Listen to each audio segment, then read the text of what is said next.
ಓಂ ಸದ್ಗುರು ಶ್ರೀ ಶುದ್ಧ ಬ್ರಹ್ಮಣೇ ನಮಃ. ಸಮಸ್ತ ಶುದ್ಧ ಬ್ರಹ್ಮ ಸ್ವರೂಪರಲ್ಲಿ ಅನಂತ ಅನಂತ ಪ್ರಣಾಮಗಳು. ಶ್ರೀಮದ್ ಸಿದ್ಧಾಂತ ಶಿಖಾಮಣಿ ಆದಿ ಜಗದ್ಗುರು ರೇಣುಕ ಮತ್ತು ಅಗಸ್ತ್ಯ ಮಹರ್ಷಿಗಳ ಸಂವಾದ, ಶಿವಯೋಗಿ ಶಿವಾಚಾರ್ಯರ ಸಂಗ್ರಹ, ಪರಮ ಪೂಜ್ಯ ಮಲ್ಲಿಕಾರ್ಜುನ ಶಿವಯೋಗಿಗಳ ಪ್ರವಚನ, ಆ ಪ್ರವಚನದ ಸಾರವನ್ನು ಸಂಗ್ರಹಿಸಿ ನಿಮ್ಮೆಲ್ಲರಿಗೂ ಭಾಷ್ಯವನ್ನು ಕರುಣಿಸಿದವರು ಪರಮ ಪೂಜ್ಯ ಸಿದ್ದೇಶ್ವರ ಸ್ವಾಮೀಜಿಯವರು, ಜ್ಞಾನ ಯೋಗಾಶ್ರಮ ಬಿಜಾಪುರ. ಸಿದ್ಧಾಂತ ಶಿಖಾಮಣಿಯ ಅಂಗಸ್ಥಳಗಳು ಮತ್ತು ಲಿಂಗಸ್ಥಳಗಳು ಏನದವ, 44 ಅಂಗಸ್ಥಳಗಳಲ್ಲಿ 1ನೇ ಸ್ಥಳ ಪಿಂಡಸ್ಥಳ.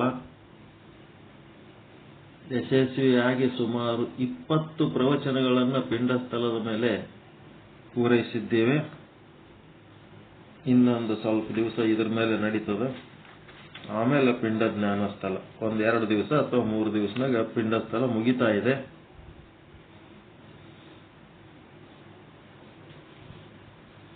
ಪಿಂಡಸ್ಥಳ, ಪಿಂಡ ಅಂದ್ರೆ ಏನಪ್ಪಾ ಅಂದ್ರೆ ಶುದ್ಧ ಅಂತಃಕರಣ.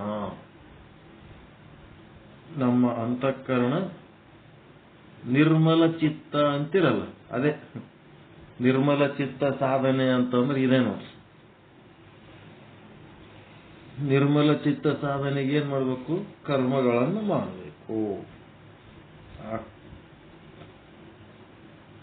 ಅದಕ್ಕೆ ನಿಷ್ಕಾಮ ಕರ್ಮಗಳನ್ನು ಮಾಡಬೇಕು.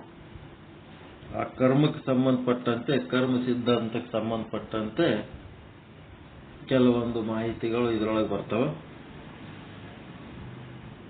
ಚಕ್ರನೇಮಿ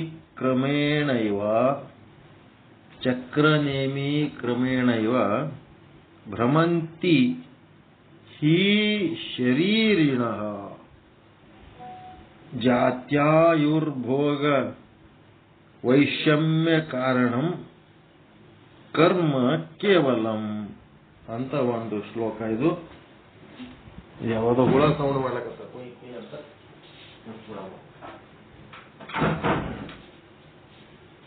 ಡಿಸ್ಟರ್ಬೆನ್ಸ್.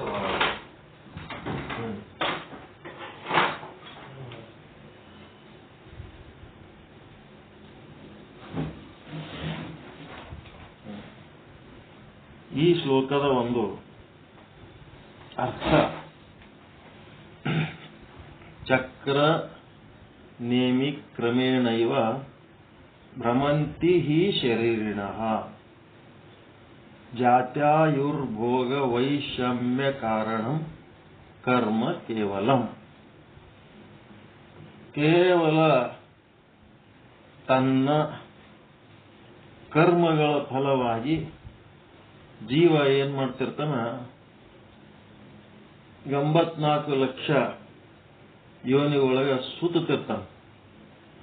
ಅದಕ್ಕೆ ಸಿದ್ದೇಶ್ವರ ಸ್ವಾಮೀಜಿಯವರ ಭಾಷ್ಯ ಏನ್ ಹೇಳ್ತದೆ ಇಲ್ಲಿ ಅಂತಂದ್ರೆ, ತಮ್ಮ ತಮ್ಮ ಕರ್ಮಕ್ಕೆ ಅನುಗುಣವಾಗಿಯೇ ಜೀವರು ಉದ್ಬೀಜ. ನಾವೇನ್ ಗಿಡ ಮರಗಳಿಗೆ ಜೀವ ಇಲ್ಲ ಅನ್ನಂಗೆ ತಿಳ್ಕೊಂಡಿವಿ. ಅವು ನಾವು ಒಂದು ಕಾಲಕ್ಕೆ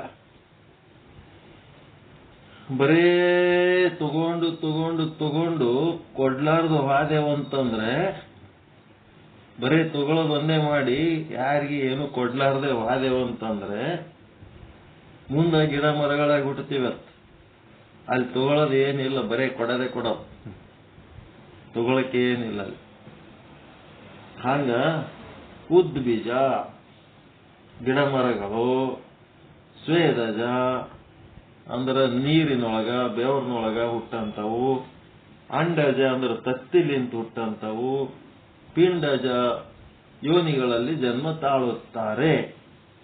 ಆಯುಷ್ಯ ಭೋಗ ಕೂಡ ಕರ್ಮಾನುಸಾರವಾಗಿಯೇ ದೊರೆಯುತ್ತದೆ.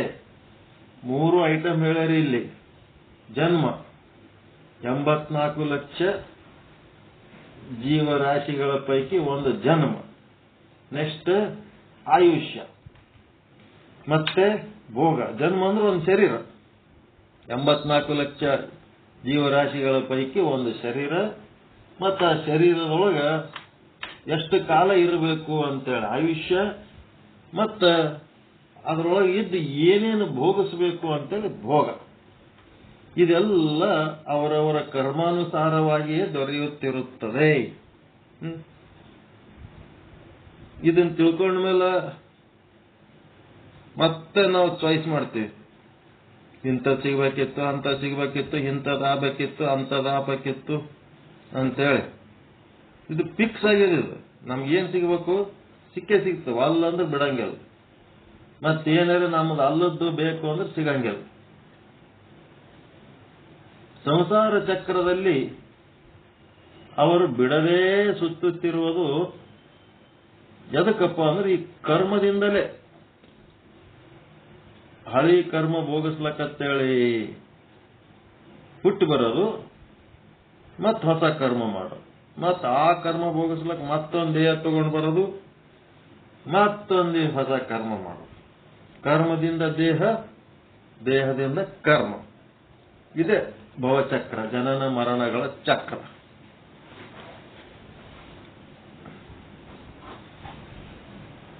ಸತಿ ಮೂಲೆ ತದ್ವಿಪಾಕೋ ಜಾತ್ಯಾಯುರ್ಭೋಗ ತೇ ಆಹ್ಲಾದ ಪರಿತಾಪ ಫಲ ಪುಣ್ಯ ಹೇತುತ್ವಾತ್. ಯೋಗ ಸೂತ್ರದೊಳಗ ಈ ಮಾತು ಹೇಳ್ಯಾರ. ಕರ್ಮಗಳು ಪಕ್ವವಾದರೆ ಅವುಗಳಿಗೆ ಸರಿಯಾದ ಜಾತಿ ಅಂತಂದ್ರ ಜನ್ಮ. 84 ಲಕ್ಷ ಜೀವರಾಶಿಗಳ ಪೈಕಿ ಒಂದು ಜನ್ಮ, ಆಯು, ಭೋಗಗಳು ಪ್ರಾಪ್ತವಾಗುತ್ತವೆ. ನಮ್ಮ ಕರ್ಮ, ಈ ಪ್ರಾರಬ್ಧ ಕರ್ಮ ಈ ಜನ್ಮದಾಗ ಎಷ್ಟು ಅನುಭವಿಸ್ಬೇಕು, ಏನ್ ಅನುಭವಿಸ್ಬೇಕು, ಯಾವಾಗ ಅನುಭವಿಸ್ಬೇಕು ಅಂತೇಳಿ ಒಂದು ಪಕ್ವ ಆಯ್ತು ಅಂತಂದ್ರ ಒಂದು ಜನ್ಮ ಸಿಗ್ತದ, ಆಯುಷ್ಯ ಸಿಗ್ತದ, ಭೋಗ ಸಿಗ್ತದ. ಸುಖ ದುಃಖಗಳು ಸಹ ಪುಣ್ಯ ಪಾಪಗಳ ಫಲಗಳೇ ಆಗಿವೆ. ಒಬ್ಬ ಸುಖಿ ಪುರುಷನಾಗಿ ಹುಟ್ಟಿ ಬರ್ತಾನ, ಒಬ್ಬ ಪಾಪಿಷ್ಟನಾಗಿ ಹುಟ್ಟಿ ಬರ್ತಾನ, ದುಃಖಿ ಪುರುಷನಾಗಿ ಹುಟ್ಟಿರ್ತಾನ, ಅವ್ರವ್ರು ಮಾಡಿದ ಕರ್ಮದಿಂದ. ಎದಕ್ಕೆ ಹಿಂಗೆ ಹೇಳ್ತಾರಂದ್ರ, ಈಗ ನಾವೇನು ಕಷ್ಟ ಅನುಭವಿಸ್ಲಕತ್ತೀವಿ, ಈ ಅನುಭವಿಸ್ಲಕತ್ತಿದ ಕಷ್ಟ ಎದರದು ಹಿಂದೆ ಮಾಡಿದ ಕರ್ಮ. ಏನು ಪಾಪ ಕರ್ಮ ಮಾಡಿದ್ದಕ್ಕೆ ಈಗ ನಾವು ಕಷ್ಟ ಅನುಭವಿಸ್ಲಕತ್ತೀವಿ. ಅದಕ್ಕೆ ಈ ಕಷ್ಟ ನಮಗೆ ಅನುಭವಿಸಬಾರ್ದು ಮುಂದೆ ಅಂತಂದ್ರೆ ಈಗ ನಾವೇನ್ ಮಾಡ್ಬೇಕು, ಈ ಕಷ್ಟ, ಇದೇ ರೀತಿ ಕಷ್ಟ ನಾವು ಮುಂದೆ ಅನುಭವಿಸಬಾರ್ದು ಅಂದ್ರೆ ಏನ್ ಮಾಡ್ಬೇಕು? ಈಗ ನಾವು ಹಿಂದೆ ಪಾಪ ಮಾಡಿವಂತ ಈಗ ಕಷ್ಟ ಅನುಭವಿಸ್ಲಕತ್ತೀವಿ. ಮತ್ತ ಈ ಕಷ್ಟ ಇರಬಾರ್ದು, ಮುಂದಾದ್ರೂ ಈ ಕಷ್ಟ ಇರಬಾರ್ದು ಅಂದ್ರೆ ಈಗ ಏನ್ ಮಾಡ್ಬೇಕು? ಏನ್ ಮಾಡ್ಬೇಕ್ರಿ? ಪುಣ್ಯ ಪುಣ್ಯ ಪುಣ್ಯ ಮಾಡ್ಬೇಕು. ಪುಣ್ಯ ಮಾಡ್ಬೇಕು.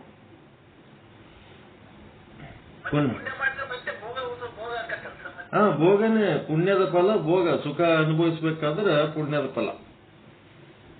ಪಾಪ ಮಾಡಬಾರ್ದು. ನಿಷ್ಕಾಮ ಕರ್ಮ ಎದಕ್ಕಂದ್ರ ನಿರ್ಮಲ ಚಿತ್ತ ಸಾಧನೆಗಾಗಿ. ಎಲ್ಲಿ ಚಿತ್ತ ನಿರ್ಮಲ ಇರ್ತದ ಅಲ್ಲಿ ಬ್ರಹ್ಮಜ್ಞಾನ ಪ್ರವೇಶ ಆಗ್ತದೆ. ಮಲಿನ ಚಿತ್ತದೊಳಗೆ ಬ್ರಹ್ಮಜ್ಞಾನ ಪ್ರವೇಶ ಆಗಂಗಿಲ್ಲ. ಅದಕ್ಕೆ ನಿರ್ಮಲ ಚಿತ್ತ ಮಾಡ್ಕೋಬೇಕು. ಮತ್ತೆ ನಿಶ್ಚಲ ಚಿತ್ತ ಇರಬೇಕು. ನಿರ್ಮಲ ಮತ್ತು ನಿಶ್ಚಲ ಎಲ್ಲಿ ಇರ್ತದೆ, ಯಾರ ಚಿತ್ತ ಇರ್ತದೆ ಅಲ್ಲಿ ಬ್ರಹ್ಮಜ್ಞಾನ ಪ್ರವೇಶ ಮಾಡ್ತದೆ. ಎಲ್ಲಿ ಚಂಚಲ ಚಿತ್ತ ಇರ್ತದೆ, ಎಲ್ಲಿ ಮಲಿನ ಚಿತ್ತ ಇರ್ತದೆ ಅಲ್ಲಿ ಬ್ರಹ್ಮಜ್ಞಾನ ಪ್ರವೇಶ ಮಾಡಂಗಿಲ್ಲ. ಅದಕ್ಕೆ ನಿಷ್ಕಾಮ ಕರ್ಮ ಮಾಡಿದ್ರೆ ನಿರ್ಮಲ ಚಿತ್ತ ಆಗ್ತದ. ನಿಷ್ಕಾಮ ಉಪಾಸನೆ ಮಾಡಿದರೆ ನಿಶ್ಚಲ ಚಿತ್ತ ಆಗ್ತದೆ. ನಾವು ಗೃಹಸ್ಥರದೀವಿ, ಸಕಾಮ ಕರ್ಮ ಸಕಾಮ ಉಪಾಸನೆಗಳೂ ಮಾಡಬೇಕು. ಲೌಕಿಕ ಭೋಗಗಳು ಬೇಕು ಅಂತೇಳಿ, ಮತ್ತೆ ಮೋಕ್ಷ ಬೇಕು ಅಂತಂದ್ರೆ ನಿಷ್ಕಾಮ ಕರ್ಮ, ನಿಷ್ಕಾಮ ಉಪಾಸನೆಗಳು ಮಾಡ್ಬೇಕು. ಅವು ಮಾಡ್ಬೇಕು, ಇವು ಮಾಡ್ಬೇಕು. ಬರೀ ಇವೇ ಮಾಡ್ಕೋತಾದ್ರೆ ಅವೇ ಮಾಡ್ಬೇಕು, ಅವು ಮಾಡ್ಬೇಕು. ಪೂಜಾ ಋತಾದಿಗಳು ಏನ್ ಹೇಳ್ತಾರೆ ಅವು ಮಾಡ್ಬೇಕು.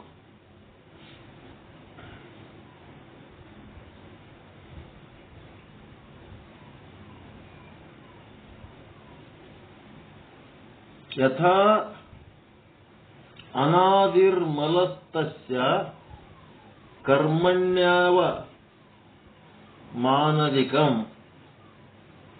ಇದು ಕಿರಣಾಗಮ ಅನ್ನುವ ಒಂದು ಆಗಮದಿಂದ ಬಂದಂತ ವಾಕ್ಯ. ಹೇಗೆ ಮಲವು ಅನಾದಿಯೋ ಹಾಗೆಯೇ ಜೀವಾತ್ಮನ ಕರ್ಮಗಳು ಅನಾದಿಯಾಗಿವೆ. ಎರಡು ಪ್ರಮಾಣ ವಚನಗಳಲ್ಲಿ ಸ್ಪಷ್ಟವಾದಂತೆ ಜೀವಾತ್ಮನ ನಿಲಯವಾದ ಚಿತ್ತದಲ್ಲಿ, ಜೀವಾತ್ಮ ಎಲ್ಲಿರ್ತಾನ? ನಿಮ್ಮ ಚಿತ್ತದೊಳಗಿರ್ತಾನ. ಅವಿದ್ಯೆ, ಅಸ್ಮಿತೆ, ರಾಗ, ದ್ವೇಷ, ಅಭಿನಿವೇಶ ಮನೆ ಮಾಡಿವೆ. ಅವನ ಚಿತ್ತದೊಳಗೆ ಏನದವ? ಈ ಒಂದು ಮಲಗಳು ಮನೆ ಮಾಡ. ಅಲ್ಲೆಲ್ಲ ಅಂಧಕಾರ ವ್ಯಾಪಿಸಿದೆ. ಎಲ್ಲಿ ಅವಿದ್ಯಾ ಅಂಧಕಾರವೋ ಅಲ್ಲಿ ಸಂಸ್ಕಾರ ಹಾಗೂ ವಾಸನಾ ರೂಪ ಕರ್ಮಕ್ಕೆ ಅವಕಾಶ. ಅಲ್ಲಿ ಏನಾಗ್ಬಿಡ್ತದ? ಅಂಧಕಾರ ಎಲ್ಲಿ ಇರ್ತದ ಅಲ್ಲಿ ಕೆಟ್ಟ ಸಂಸ್ಕಾರ, ಕೆಟ್ಟ ವಾಸನೆಗಳು ಅವಕಾಶ ಆಗ್ತವೆ. ರೂಪಕದಿಂದ ಹೇಳುವುದಾದರೆ, ಒಂದು ದೃಷ್ಟಾಂತ ಕೊಟ್ಟು ಹೇಳಬೇಕಾದ್ರೆ, ಈ ಕರ್ಮವು ಒಂದು ವಟವೃಕ್ಷ. ಸಂಸಾರ ವಾಸನೆ ಆ ವೃಕ್ಷದ ತುಂಬ ಪ್ರವಹಿಸುತ್ತಿರುವ ರಸ. ಆಸೆ ಆಮಿಷಗಳು ಅದರ ಎಲೆಗಳು. ಮನುಷ್ಯತ್ವಾದಿ ಜಾತಿಗಳು ಆಯುಷ್ಯ, ಸುಖ ದುಃಖ, ಮಿಶ್ರಭೋಗ ಇವೆಲ್ಲ ಫಲಗಳು. ಕಾಲ ಮಾಗಿದಾಗ ಸಂಸ್ಕಾರಗಳು ಒಂದು ಹದಕ್ಕೆ ಬಂದಾಗ ಈ ಫಲಗಳು ಪಕ್ವವಾಗುತ್ತವೆ.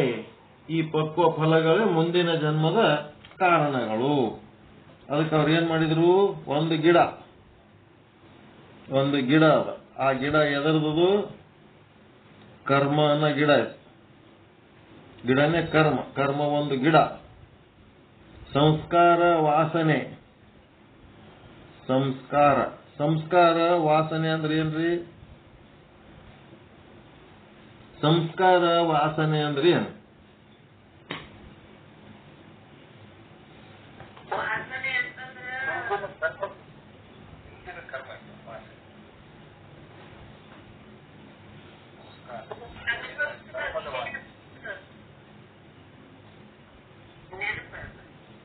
ಸಂಸ್ಕಾರ ಅಂದ್ರ ಫಸ್ಟ್ ಈಗ ಒಂದು ಸಾರಿ ಬೀಡಿ ಸೇದೋದು ಅದು ಸಂಸ್ಕಾರ.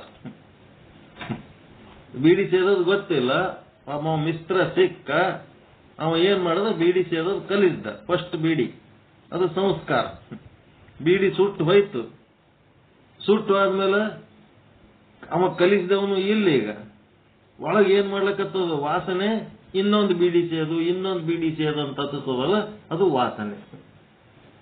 ಅದಕ್ಕೆ ಸಂಸ್ಕಾರ ಮತ್ತು ಈ ವಾಸನೆಗಳೇನದವ? ಆ ಗಿಡದಲ್ಲಿ ಹರಿಯುವ ರಸ. ಗಿಡದಲ್ಲಿ ಜೀವರಸ ಅದಲ್ಲ, ಗಿಡದಲ್ಲಿನ ಜೀವರಸ ಎಲ್ಲಾ ಕಡೆ ಹರಿತದಲ್ಲ, ಅದು ಜೀವರಸ.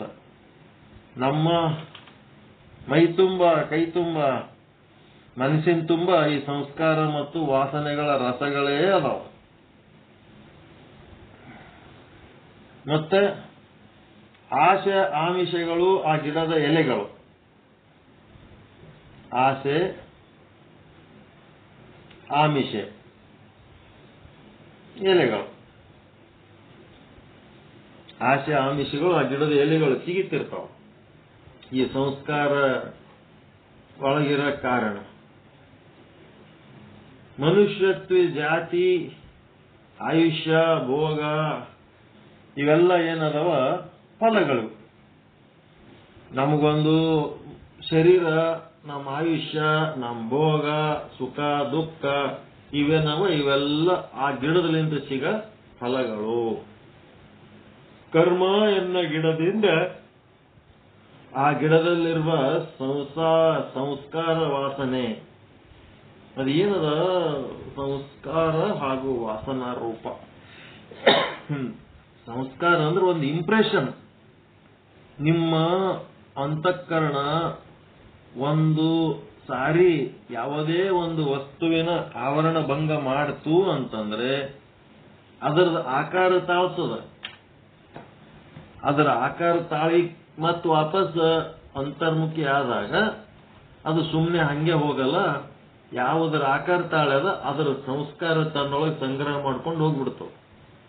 ಒಂದು ಎಮ್ಮಿ ನೋಡಿತ್ತಂದ್ರ ಆ ಎಮ್ಮಿದು ಆಕಾರ ತಾಳಿ ಇನ್ನೊಂದ್ಸಾರಿ ಬಂದ್ರೆ ಆ ಎಮ್ಮಿ ಗುರುತಿಸ್ತದ. ಇದೇ ಸಂಸ್ಕಾರ. ಒಂದು ಆಕಳು ಬಂದಿತ್ತಂದ್ರ ಅದೇ ಆಕಳ ಗುರುತಿಸ್ಬೇಕಾದ್ರೆ ಒಂದು ಸಾರಿ ನಿಮ್ಮ ವೃತ್ತಿ ಏನ್ ಮಾಡ್ಯದ, ಅದೇ ಆಕಳನ್ನ ನೋಡಿ ಅದರದ ಆವರಣ ಭಂಗ ಮಾಡ್ಯದ, ಅದರದ ಆಕಾರ ತಾಳಿ ಆಮೇಲೆ ಮತ್ತೆ ವಾಪಸ್ ತನ್ನೊಳಗೆ ತಾನು ಹೋಗಿ ಕೂತದ. ಅದರ ಯಾವ ಆಕಾರಗಳು ತಾಳ್ತದ ಪ್ರತಿನಿತ್ಯ ಅದೆಲ್ಲ ಸಂಸ್ಕಾರ ರೂಪದಲ್ಲಿ ಚಿತ್ತದಲ್ಲಿ ಸಂಗ್ರಹ ಆಗ್ತವೆ.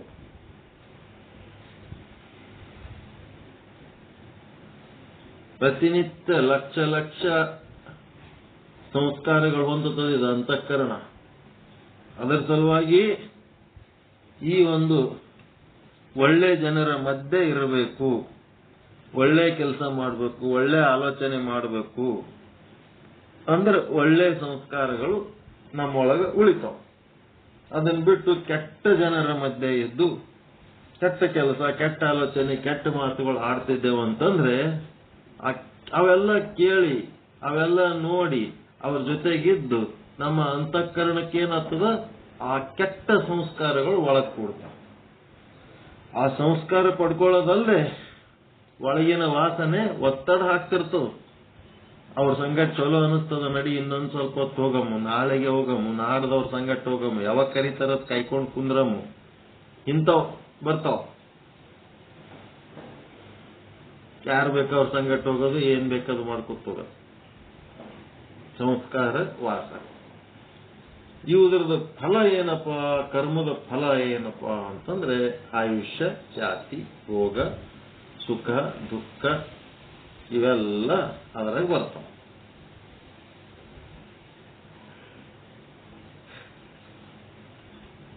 ಆ ಸಂಸ್ಕಾರಗಳೇ ಏನಿರ್ತಾವ ನಮ್ಮ ಕರ್ಮಗಳಾಗಿರ್ತಾವ.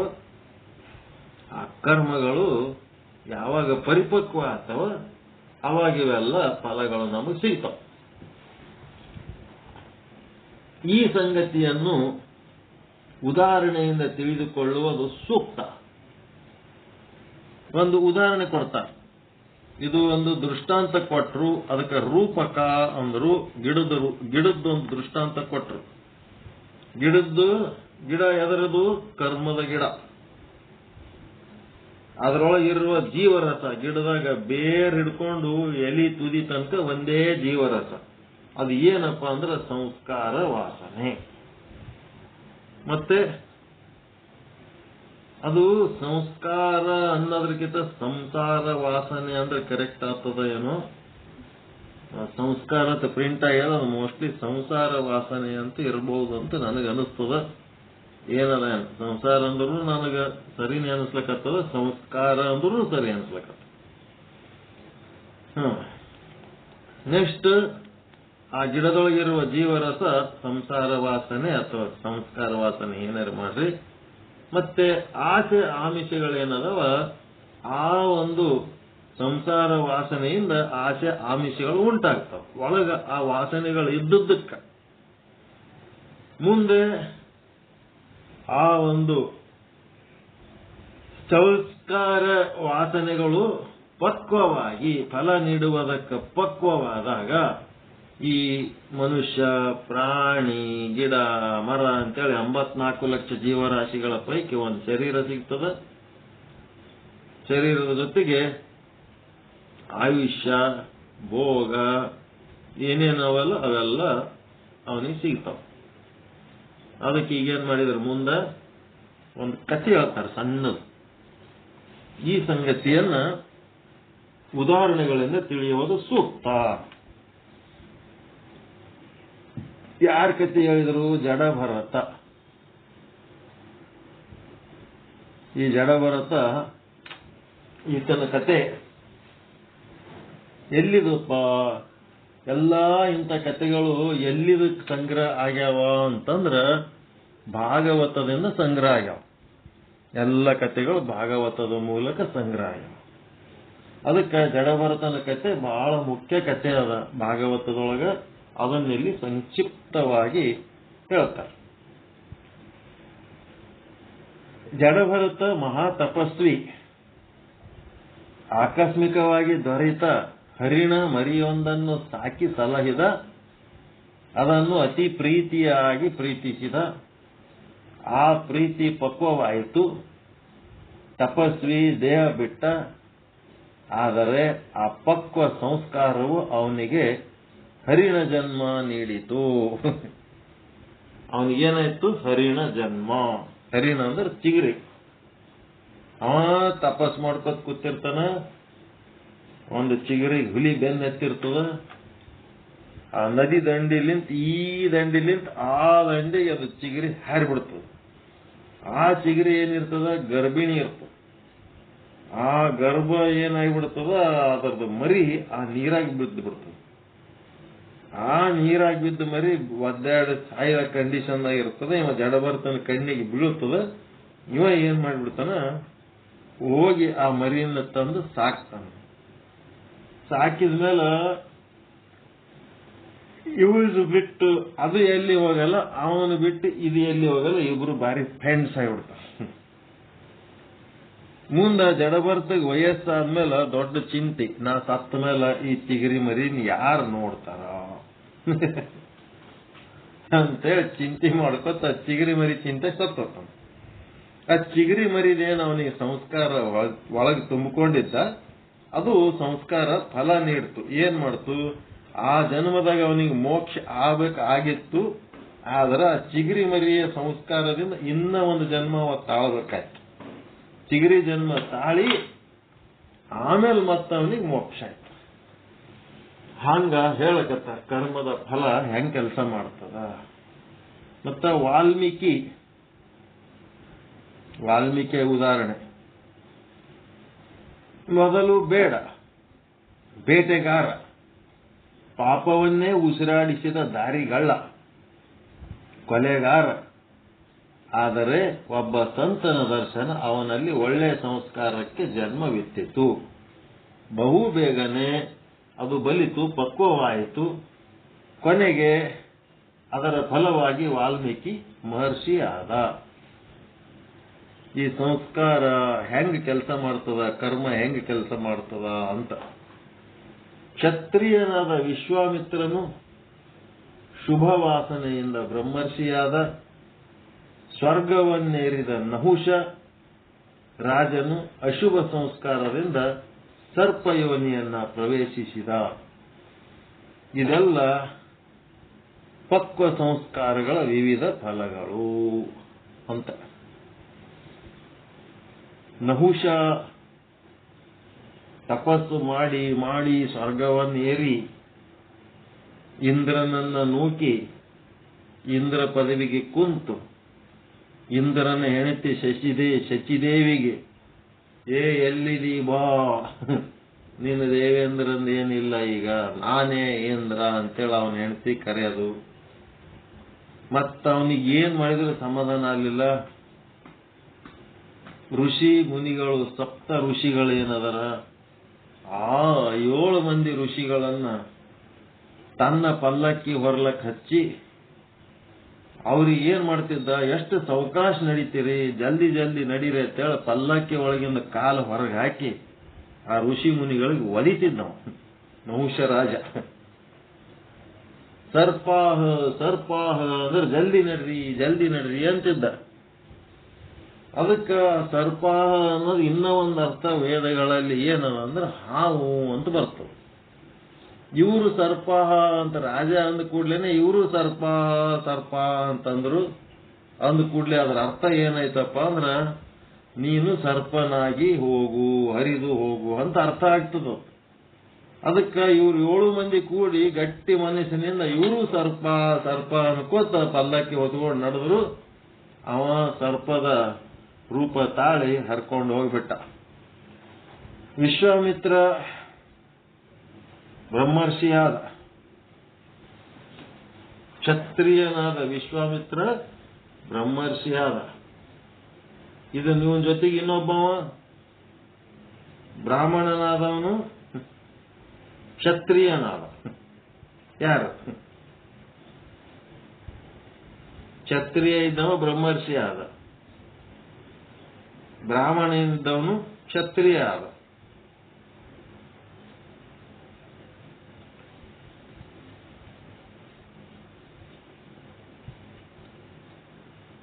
ಯಾರು ಹೇಳ್ರಿ? ಪರಶುರಾಮ. ಪರಶುರಾಮ ಯಾರ ಮಗ? ಪರಶುರಾಮ ಯಾರ ಮಗ ರೀ? ಜಮದಗ್ನಿ ಮಗ. ಅವರು ಬ್ರಾಹ್ಮಣರು. ರೇಣುಕಾ ಜಗಮದಗ್ನಿಯರ ಮಗ ಬ್ರಾಹ್ಮಣರು. ಅವ್ರೇನ್ ಮಾಡಿದ್ರು? ಬ್ರಾಹ್ಮಣ ಇದ್ದವ ಕ್ಷತ್ರಿಯ ಆದ, ಕ್ಷತ್ರಿಯ ಇದ್ದವ ಬ್ರಾಹ್ಮಣ. ಯಾಕೆ ಹಂಗಾದ್ರೆ ಅವರು?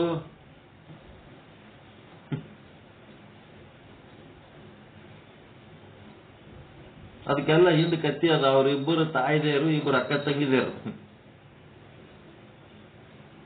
ಅವರಿಬ್ರು ಅಕ್ಕ ತಂಗಿದೇರಿಗೆ ಮಕ್ಕಳಾಗಿರಂಗಿಲ್ಲ.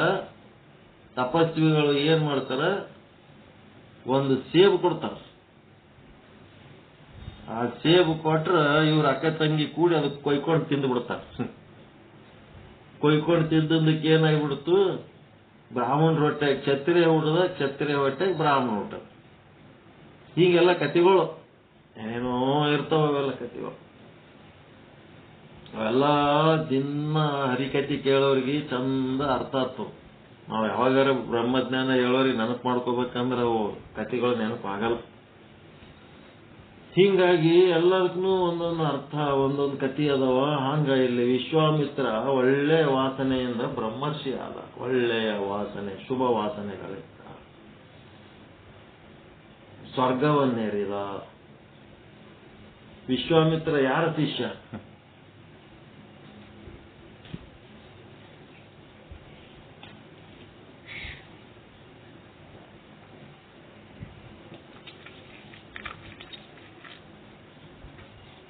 ಯಾರ ಶಿಷ್ಯ? ವಿಶ್ವಾಮಿತ್ರ ವಸಿಷ್ಠ ಮಹರ್ಷಿ ಶಿಷ್ಯ. ವಸಿಷ್ಠ ಮಹರ್ಷಿಯ ಶಿಷ್ಯ.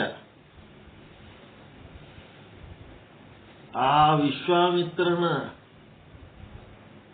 ತಪಸ್ಸು ಘನಘೋರ ತಪಸ್ಸು. ಎಲ್ಲರೂ ಅವನಿಗೆ ಬ್ರಹ್ಮರ್ಷಿನೇ ಅಂತಿದ್ರು. ಆದ್ರೆ ಇವ ಒಬ್ಬ ಅಂತಿರಲ್ಲ. ಯಾರು? ವಸಿಷ್ಠ ಮಹರ್ಷಿ. ಗುರು ಒಬ್ಬ ಅಂತಿರಲ್ಲ ಅವನಿಗೆ ಬ್ರಹ್ಮರ್ಷಿ ಅಂತ ಅನ್ನುತ್ತಾ ಇರಲ್ಲ. ಅದಕ್ಕೆ ಅವನಿಗೆ ಜಗತ್ತಿನಾಗ ಎಲ್ಲರೂ ನನಗೆ ಬ್ರಹ್ಮರ್ಷಿ ಅಂತ ಹೇಳಿ ಬ್ರಹ್ಮರ್ಷಿ ವಿಶ್ವಾಮಿತ್ರ ಅಂತಾರೆ. ಇವ ಒಬ್ಬ ನನಗೆ ಬ್ರಹ್ಮರ್ಷಿ ವಿಶ್ವಾಮಿತ್ರನಲ್ಲ, ಬರೇ ವಿಶ್ವಾಮಿತ್ರ ಅಂತಾನಂತ ಇವನಿಗೆ ಸಿಟ್ಟು. ಇವನಿಗೆ ಸಿಟ್ಟು ಬಂದು ಇವ ಏನ್ ಮಾಡ್ತಾನ? ಆ ವಸಿಷ್ಠ ಮಹರ್ಷಿ 60 ಮಕ್ಕಳು ಇರ್ತಾವ. 60 ಮಕ್ಕಳು ಶಿರಚ್ಛೇದನ ಮಾಡ್ತಾನೆ ಇವ. ಎದಕ್ಕಂದ್ರೆ ನನಗೆ ಬ್ರಹ್ಮರ್ಷಿ ಅನ್ನಂಗಿಲ್ಲ ಇವ ಅಂತೇಳಿ ಅವ್ರ ಅಪ್ಪನ ಮೇಲಿನ ಸಿಟ್ಟಿಗೆ 60 ಮಕ್ಕಳು ತಲೆ ಕಡ್ದ್ಬಿಡ್ತಾನೆ. ಅವಾಗ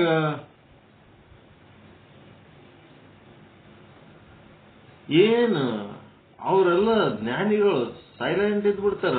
ಏನ್ 60 ಮಕ್ಕಳು ಕೊಂದ್ರೇನು, ಏಸ್ ಮಕ್ಕಳು ಕೊಂದ್ರೇನು? ಒಂದಿನ ಇಷ್ಟು 60 ಮಕ್ಕಳು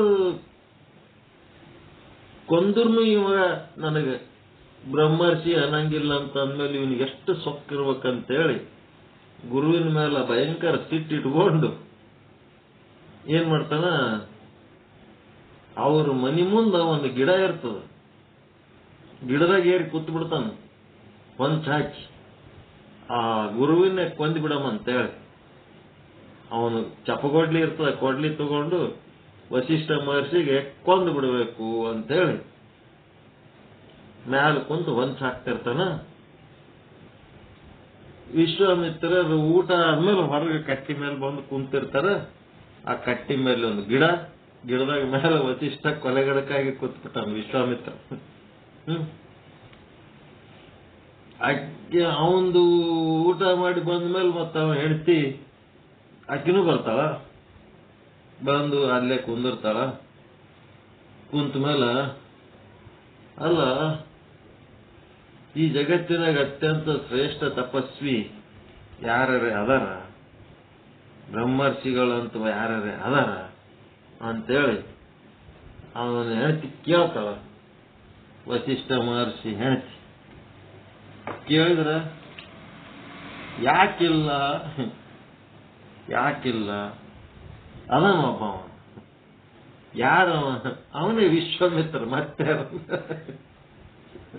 ಅವನೇ ವಿಶ್ವಾಮಿತ್ರನೇ ಬ್ರಹ್ಮರ್ಷಿ. ಅವನಕ್ಕಿಂತ ಶ್ರೇಷ್ಠ ಋಷಿ ಜಗತ್ತಿನಾಗ ಯಾರು ಇರ್ಲಕ್ ಸಾಧ್ಯ ಅಲ್ಲ? ಅವನ ಮನಸ್ಸಾಗ ಅವನ ಬಗ್ಗೆ ದೊಡ್ಡ ಬ್ರಹ್ಮರ್ಷಿ ಅಂತೇಳಿ ತಲೆಯಾಗಿ ಇಟ್ಕೊಂಡು ಮತ್ತ ಬಾಯಿಲಿಂತ ಅವನಿಗೆ ಒಂದ್ಸಾರಿ ಬ್ರಹ್ಮರ್ಷಿ ಅಂದ್ರೆ ಚಿಂತೆ ಹೋಗ್ತದ, ಅವನಿಗೂ ಟೆನ್ಷನ್ ಮಾಡ್ಕೊಳಕತ್ತಾನ. ನೀ ಮೊದಲೇ ಒಂದಿಟ್ಟು ಅವನಿಗೆ ಬ್ರಹ್ಮರ್ಷಿ ಅಂದಿದ್ದೆ ಅಂದ್ರೆ ನನ್ನ 60 ಮಕ್ಕಳರ ಉಳಿತಿದ್ದುವಲ್ಲ ಅಂತ ಹೇಳಕ್ಕೆ ಅವನ ಹೆಂಡತಿ. ಮಕ್ಕಳು ಉಳಿಯೋದು ಸಾಯೋದು ಅದು ಅವ್ರವ್ರ ಕರ್ಮ ಇರ್ತದ. ನೀನೇನು ಉಳಿಸ್ತೀನಿ, ನಾನೇನು ಉಳಿಸ್ತೀನಿ, ಅವ್ರ ಕರ್ಮದ ತಕ್ಕಂತೆ ಅವ್ರ ಫಲ ಅನುಭವಿಸ್ಯಾರ. ಹುಟ್ಟೋದು ಸಾಯೋದು ನಮ್ಮದೇನಿರಲ್ಲ ಅದ್ರಾಗಂತ. ಹೆಂಗಿರ್ತದ ನೋಡ್ರಿ. ಯಾರ್ಯಾರ ಸತ್ತರ ಅದಕ್ಕೆ ನಾವು ಎಷ್ಟು ಸುಖ ದುಃಖ ಏನೇನೋ ಮಾಡ್ತಿರ್ತೀವಿ, ಅದು ಅವ್ರ ಕರ್ಮದ ಫಲ ಅವ್ರು ಅನುಭವಿಸ್ಲಕತ್ತಾರ ಅಂದ್ರೆ ಎಂತ ಶಾಂತಿ ಸಿಗ್ತದ. 60 ಮಕ್ಕಳು ಏನ್ ಕರ್ಮ ಭೋಗಿಸ್ಲಕ್ ಬಂದಿದ್ರು ಭೋಗಿಸು, ಆದ್ರ ಅದು ನಮ್ಮ ಅಕೌಂಟಿಗೆ ಸಂಬಂಧ ಇಲ್ಲ. ಅವ್ರ ಆಧಾರ್ ಕಾರ್ಡು, ಅವ್ರ ಪಾನ್ ಕಾರ್ಡು, ಅವ್ರ ಬ್ಯಾಂಕ್ ಅಕೌಂಟ್ ಅವ್ರದು, ನಮ್ದೇನ್ ಸಂಬಂಧ ಇಲ್ಲ ಅಂತ ನಾವು.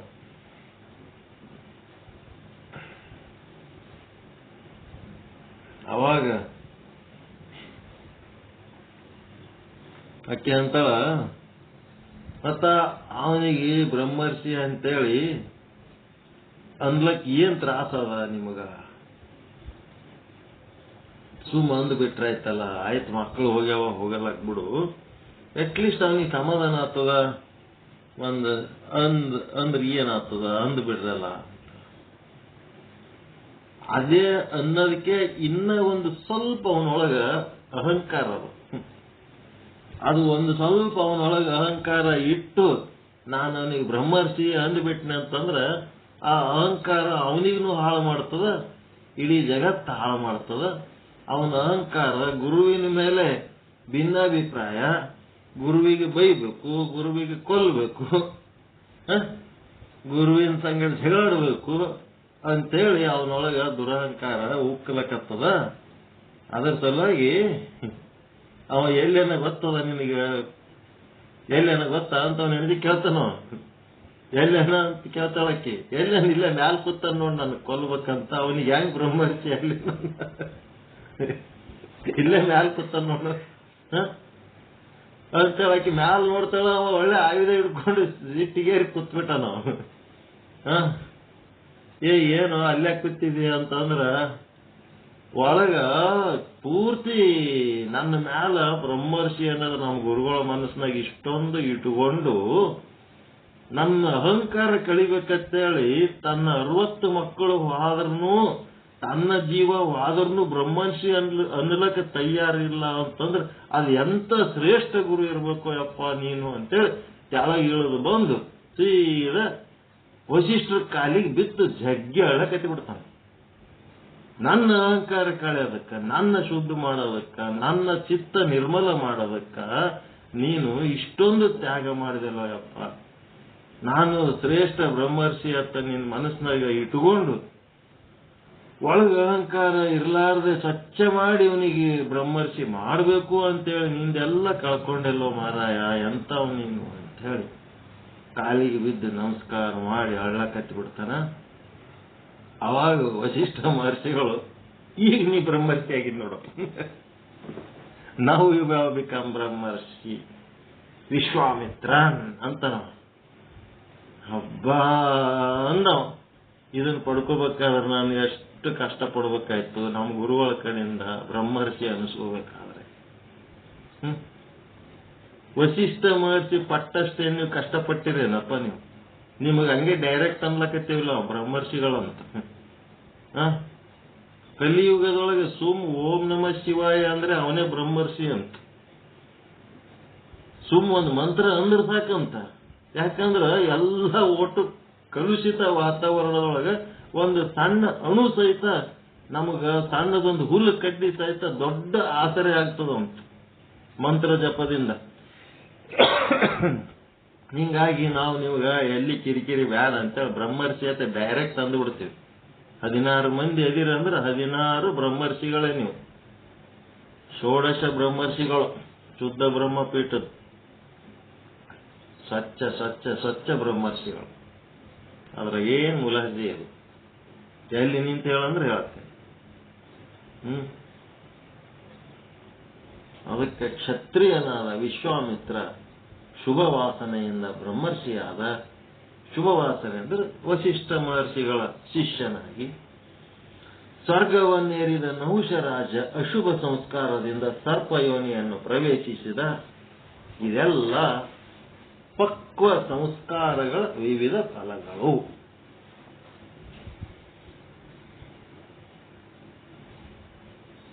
ಈ ಲೋಕದಲ್ಲಿ ಪುಣ್ಯಕರ್ಮ ಮಾಡಿದವರು ಪುಣ್ಯಯೋನಿಯಲ್ಲಿ ಜನ್ಮ ಹೊಂದುತ್ತಾರೆ. ಪಾಪಾಚರಣೆಯುಳ್ಳವರು ಪಾಪದ ವೃಕ್ಷ, ಕ್ರಿಮಿ, ಕೀಟ ಮುಂತಾದ ಯೋನಿಗಳಲ್ಲಿ ಜನ್ಮ ಪಡೆಯುತ್ತಾರೆ. ಪುಣ್ಯಯೋನಿಯಲ್ಲಿ ಸುಖವಿದೆ, ಪಾಪಯೋನಿಯಲ್ಲಿ ದುಃಖವಿದೆ. ಛಾಂದೋಗ್ಯದ ವಚನ ಪೂರ್ವಜನ್ಮವನ್ನು ಖಚಿತಪಡಿಸಿದೆ. ಛಾಂದೋಗ್ಯ ಉಪನಿಷತ್ತಿನೊಳಗಿನ ಒಂದು ಶ್ಲೋಕ ಪೂರ್ವಜನ್ಮ ಏನಿರ್ತದ, ಇದಕ್ಕಿಂತ ಹಿಂದೆ ಯಾವ ಜನ್ಮ ಇರ್ತದ ಅನ್ನೋದ್ರ ಬಗ್ಗೆ ಖಚಿತವಾಗಿ ಹೇಳ್ತದ. ಎಲ್ಲ ಜೀವಿಗಳು ಅಸಂಖ್ಯ ಜನ್ಮಗಳನ್ನು ಧರಿಸಿ ತ್ಯಜಿಸಿದ್ದಾರೆ. ಇಷ್ಟೇ ಯೋಗ ಬಲದಿಂದ ಅಲುಪ್ತ ಶಕ್ತಿಯನ್ನು ಗಳಿಸಿ ಕೆಲ ಯೋಗಿಗಳು ಆ ಜನ್ಮಗಳನ್ನು ಸ್ಮರಿಸಿಕೊಳ್ಳಬಲ್ಲರು. ಹಿಂದ ನಾವು ಏನಾಗಿ ಹುಟ್ಟಿದ್ದೆವು, ಏನಾಗಿ ಸತ್ತೀವಿ ಅನ್ನೋದು ಈ ಯೋಗಿಗಳಲ್ಲಿ ಯೋಗ ಬಲದಿಂದ ಅಲುಪ್ತ ಶಕ್ತಿ ಅಂತ ಒಂದು ಶಕ್ತಿ ಅದ. ಆ ಶಕ್ತಿಯನ್ನು ಸಂಪಾದಿಸಿದ ಕೆಲ ಯೋಗಿಗಳು ಆ ಜನ್ಮಗಳನ್ನು ಸ್ಮರಿಸಿಕೊಳ್ಳಬಲ್ಲರು. ಹಿಂದಿನ ಜನ್ಮದಾಗ ಏನಿದ್ದೆ ಅನ್ನೋದು ಯೋಗಿಗಳು ಸ್ಮರಿಸಿಕೊಳ್ಳಕ್ಕೆ ಬರ್ತದೆ. ಅದು ಸಾಧ್ಯ ಆದ. ಬಸವಣ್ಣವರು ಅದು ಮತ್ತೆ ತಮ್ಮ 7 ಜನ್ಮದ ವಚನಗಳು ಎಲ್ಲ ಬರ್ದಾರಲ್ಲ. ಪ್ರಭುದೇವರು ಬರ್ದಾರ, ಅಕ್ಕಮಹಾದೇವ್ ಬರ್ದಾರ, ಎಲ್ಲವರು ಬರ್ದಾರ, ಎಲ್ಲ ಶರಣರು ಬರ್ದಾರ. ಆಲ್ಮೋಸ್ಟ್ ಸ್ಮರಿಸಿಕೊಳ್ಳುತ್ತಾರೆ. ಆ ಶಕ್ತಿ ಇಲ್ಲದ ವ್ಯಾಮೋಹ ಆವೃತ ಜೀವಿಗಳು, ಅದಕ್ಕೆ ಅಲುಪ್ತ ಶಕ್ತಿ ಅಂತ ಒಂದು ಒಳಗೆ ಇರ್ಬೇಕು. ನಿರ್ಲಿಪ್ತ ಶಕ್ತಿ, ಅಲುಪ್ತ ಶಕ್ತಿ. ಆ ಶಕ್ತಿ ಇದ್ದವರು ಅದನ್ನು ಪಡ್ಕೋತಾರೆ. ಈ ಸಂಸಾರ ವ್ಯಾಮೋಹ ಆವೃತ ಜೀವಿಗಳು ಸ್ಮರಿಸಿಕೊಳ್ಳಲಾರರು. ಅದು ತಗೊಂಡು ಏನ್ ಮಾಡ್ಬೇಕು? ಹಿಂದೇನಾಗಿದ್ದೇವೆ ತಗೊಂಡು ಏನ್ ಮಾಡೋಣ? ಅದಕ್ಕೆ ಅಲ್ಲಮ ಪ್ರಭು ದೇವರ ಈ ಕೆಳಗಿನ ವಚನ ಅಲುಪ್ತ ಶಕ್ತಿಗೆ ಒಂದು ಮಾದರಿ. ಕೃತಯುಗದಲ್ಲಿ ಭಕ್ತಿ ಕಾರಣ ಸ್ಥೂಲ ಕಾಯನೆಂಬ ಗಣೇಶ್ವರನಾಗಿದ್ದೆ. ಪ್ರಭುದೇವರು ಬರೀತಾರೆ ಕೃತಯುಗದೊಳಗ ಸ್ಥೂಲ ಕಾಯ ಅನ್ನಂತ ಗಣೇಶ್ವರ ಅಂತಂದ್ರ ಆ ಶಿವಗಣಾಧೀಶ್ವರರ ಮ್ಯಾಲ ಒಬ್ಬ head, HOD, head of the department ಇದ್ದಂಗೆ. ತ್ರೇತಾಯುಗದಲ್ಲಿ ಭಕ್ತಿ ಕಾರಣ ಶೂನ್ಯಕಾಯನೆಂಬ ಗಣೇಶ್ವರನಾಗಿದ್ದೆ. ದ್ವಾಪರ ಯುಗದಲ್ಲಿ ಭಕ್ತಿ ಕಾರಣ ಅನಿಮಿಷನೆಂಬ ಗಣೇಶ್ವರನಾಗಿದ್ದೆ. ಅನಿಮಿಷ ಯಾರು ಅಂತಂದ್ರೆ ಪ್ರಭುದೇವರ ಹಿಂದಿನ ಜನ್ಮ. ಕಲಿಯುಗದಲ್ಲಿ ಭಕ್ತಿ ಕಾರಣ ಪ್ರಭುವೆಂಬ ಜಂಗಮನಾಗಿರದೆ ಕಾರಣ ಗುಹೇಶ್ವರ ಅಂತ. ಅದಕ್ಕೆ ಈ ಶುದ್ಧ ಅಂತಃಕರಣ ಸಾಧನೆಗೆ ಇಲ್ಲಿ ಯಾವುದು ಮಲ ಅನ್ನೋದು ಈ ಒಂದು ಅವಿದ್ಯೆ, ಅಸ್ಮಿತೆ, ರಾಗ, ದ್ವೇಷ, ಅಭಿನಿವೇಶ ಇವಕ್ಕೇನಂತಾರ? ಪಂಚಕ್ಲೇಶಗಳು. ಇವೇ ಏನ್ ಮಾಡ್ತಾವ? ಮಲಿನಗಳು.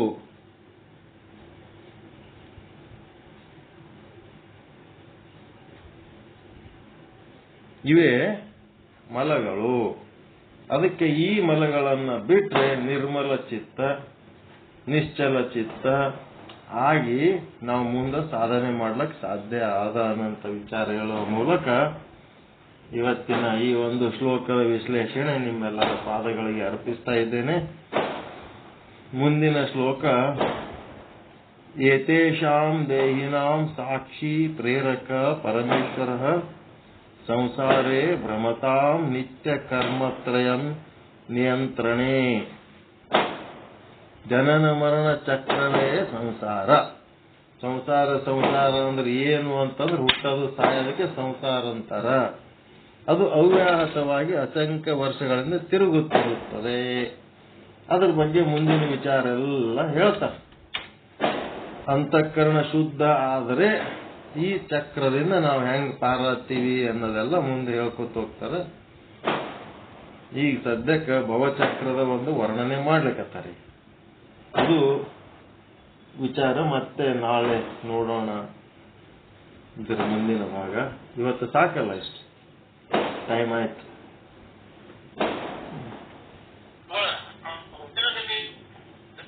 ಹೇಳ್ರಿ. ಹಾ, ಫೋಟೋ ತೆಗೆದು ಹಾಕ್ಬಿಡ್ಲ? ಫೋಟೋ ಈಗ ಸದ್ಯ ತೆಗೆದು ಹಾಕ್ಬಿಡ್ತೀನಿ. ಈಗೇ ಹಾಕ್ತೀನಿ.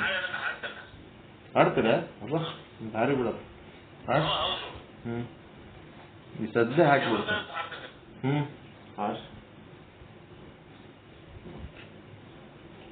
ಈ ಸದ್ಯ